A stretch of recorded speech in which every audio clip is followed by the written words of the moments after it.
La décarbonation, sujet vaste et très très important. Je suis avec Guillaume Buffet. Bonjour. Bonjour. Vous êtes président de YouChange Numeum.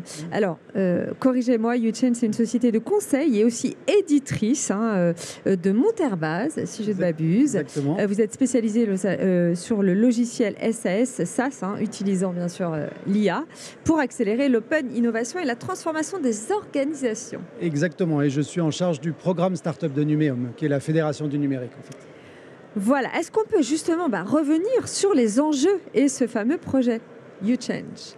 Alors, concernant, donc moi j'ai une société qui s'appelle YouChange, qui a développé un outil logiciel Motherbase, qui est une gigantesque base de connaissances sur le monde des startups partout dans le monde en fait.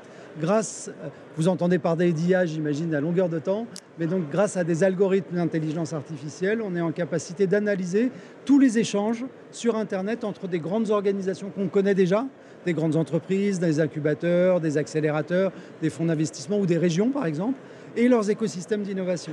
Et dès le moment où ils entament une conversation, on va pouvoir découvrir ces nouveaux acteurs qu'on ne connaissait pas, récupérer leurs présentations et grâce à ça, comprendre si c'est une start-up ou une PME ou une association, ou savoir s'ils travaillent plutôt dans la santé, on dit la health tech, la finance, la fintech, ou bien sûr l'industrie 4.0 ici, ou les fameuses start-up industrielles dont vous avez dû entendre parler pas mal ces derniers jours. Et grâce à ces logiciels, donc, on arrive à définir des cartographies, des présentations de l'ensemble des acteurs de l'innovation et en particulier des startups. Donc en fait, c'est une mise à plat de l'écosystème global. Voilà, alors mise à plat d'un côté et en plus de ça, mise en dynamique parce que la particularité de nos algorithmes est d'être en capacité de réanalyser, on a 170 000 acteurs dans le monde, de réanalyser l'ensemble tous les mois. Donc ça donne une approche dynamique. Je sais quelle start-up a progressé, laquelle va un peu moins bien, y compris sur des données qui datent d'il y a une semaine ou 2 semaines. Alors, c'est quoi l'état des lieux de la filière du coup ? Alors, la filière concernant les startups industrielles, on va dire, c'est-à-dire les startups qui interviennent dans le monde de l'industrie, mais surtout celles qui participent à construire, à avoir besoin d'éléments techniques physiques dans leur reconstruction. Il y a une dynamique qui est assez extraordinaire de façon générale.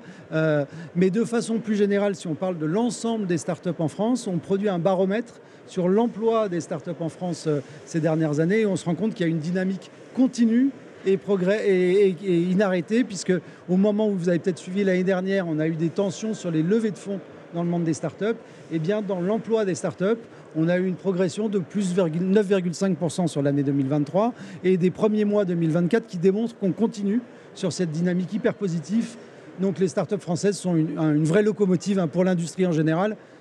Et l'économie de façon encore plus large. Alors comment on crée le lien justement entre start-up et industriel pour justement s'engager dans cette décarbonation ? Voilà, alors il y a 2 façons de le voir. C'est comme je vous le disais tout à l'heure, soit on se dit je suis une start-up qui fabrique des choses et donc je suis un acteur de l'industrie, soit je suis une start-up qui aide les autres acteurs de l'industrie à se transformer. Et il y a un sujet, par exemple, vous avez employé le mot tout à l'heure de la décarbonation. Eh bien, l'ensemble des acteurs de l'industrie ont en général des obligations de diminution de leur empreinte carbone à horizon 2030. Et c'est difficile. Alors évidemment, on pense changer mes énergies fossiles par des énergies renouvelables, mais il y a aussi beaucoup d'autres sujets. En fait, on a redessiné l'ensemble du cycle de production industrielle depuis la conception, voire même les matières premières en amont jusqu'à la logistique. Et sur l'ensemble de ces points, on va chercher des startups qui permettent de répondre et de diminuer l'empreinte carbone des entreprises. Vous avez des exemples ? Parce que c'est quand même très très technique.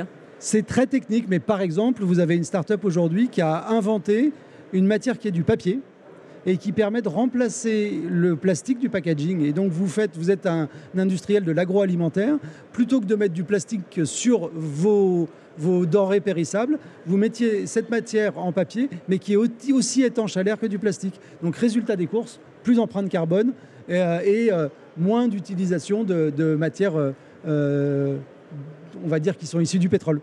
Alors là, on vient de parler de décarbonation avec son impact sur l'environnement, évidemment essentiel, écologique.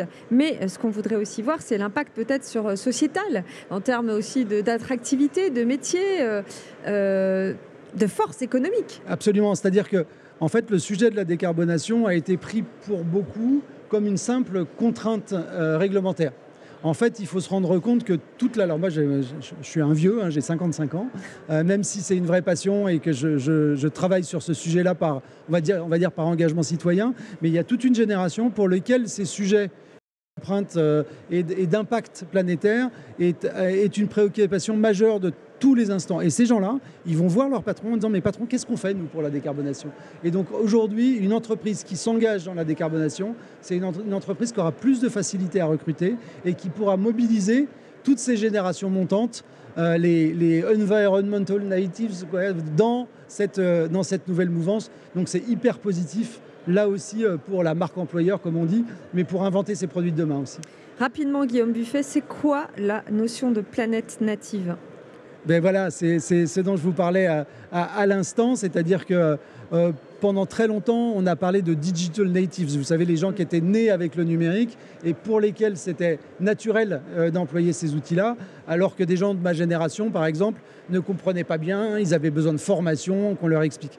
Il y a aujourd'hui toute une génération, celle de mes enfants, qui sont nés avec le respect de leur environnement dans leur esprit, et donc ils ne peuvent pas imaginer faire quoi que ce soit si ça n'est pas respectueux de la nature. Il y en a beaucoup qui aujourd'hui mangent moins de viande par exemple, ou plus de viande du tout, mais par respect pour la planète. Et ça, il faut que chaque entreprise l'intègre, parce que elle ne peut plus recruter sans avoir ça. Il y a à côté les gens de l'Institut Mines Télécom qui sont ici, ou d'Arts et Métiers un petit peu plus loin.